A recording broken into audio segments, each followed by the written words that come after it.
Assalamu alaikum, Doctor. It's my honor to standing here asking this question.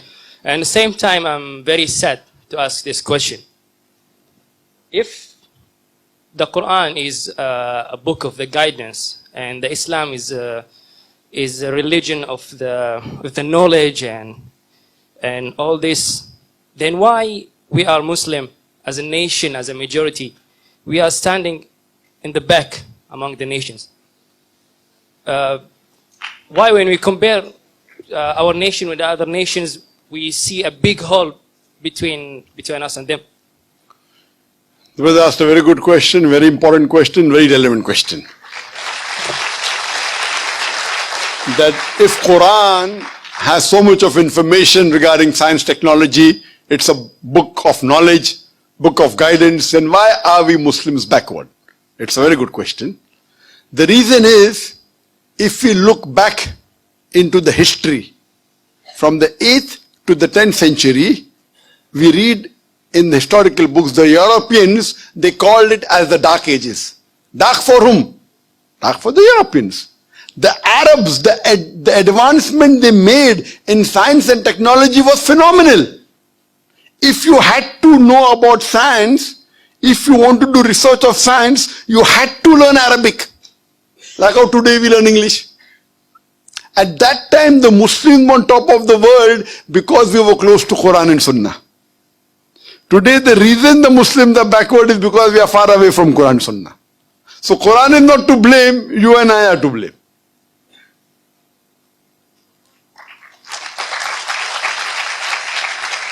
If you read in the books of history and books of science, I said in my lecture, Ibn Nafis, 600 years after the Quran was revealed, was the first to describe the blood circulation. In a textbook, we know about William Harvey, we don't know about Ibn Nafis. So two reasons is there. Number one, Muslims have gone away from Quran Sunnah. Number two, media. Media also plays a big role in it. In our textbook, in my school, I never heard about Ibn Nafis. After when I did research, I came to know. In my textbook was mentioned William Harvey. The first person who drew the world map of the world was Al-Idrusi. In 1154, he was a Muslim. Do you know the numbers that we have? 1, 2, 3, 4. What's it called? What's it called, 1, 2, 3, 4? What is it called? Say loudly. Arabic numerals. How we have Roman numerals? 1, 2. Arabic numeral, why? Because 0 was first introduced by the Indian. The Arabs took it up, put a decimal point, and we have the Arabic numerals.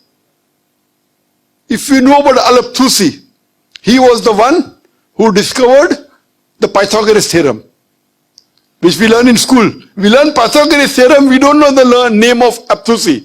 The square of the hypotenuse is equal in a triangle. The square of the hypotenuse is equal to the sum of the other two sides of the triangle. Do you remember or you've forgotten? You remember, na? MashaAllah, good student. Who was the person who discovered it? Now you came to know, correct? Better late than never. Al-Tusi, Muslim. Trigonometry, we learn trigonometry. Who is the main person of trigonometry? Al-Biruni.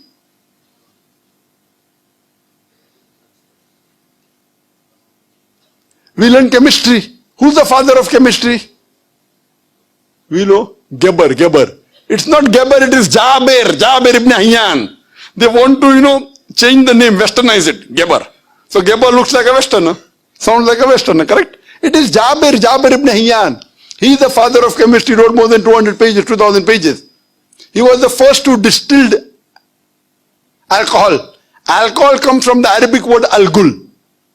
Alcohol is Arabic, al-gul meaning evil spirit. He distilled it. How many people know about Al-Kindi? At the time when Newton, who's the biggest scientist in the world history, Newton said all laws are absolute. Al-Kindi said no, all laws are not absolute, they are relative. Later on, Albert Einstein came. All have heard about Einstein. How many of us have heard about Al-Kindi?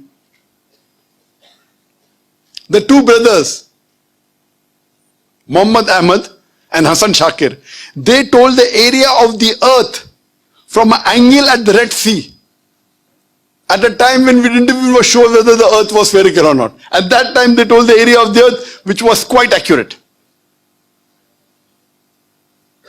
If you read about Ali ibn Abbas, he wrote 2,000 pages on medicine.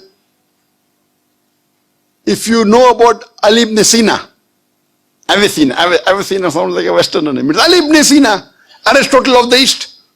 You can keep on giving examples. Muslims were on top of the world because we were close to Quran and Sunnah. Today, we are far away from the Quran and Sunnah. That time, if you wanted to get advanced in science and technology, it was compulsory you learnt Arabic. Arabic was the language on top of the world. Today, where is it? Who's to blame? We are to blame. So my request to all the Muslim brothers and sisters, you go back to the Quran. Study the Quran. Quran is the most positive book in the world. It's a proclamation to humanity. It's a fountain of mercy and wisdom. It's a warning to the heedless. It's a guide to the erring. It's an assurance to those in doubt. It's a solace to the suffering and a hope to those in despair. You can get all these benefits only if you read the Quran with understanding. If you don't know Arabic, read the translation of the Quran in the language you understand the best. Implement it, inshallah, it will be a guidance for you for your full life and you'll see your life change. Hope that answers the question.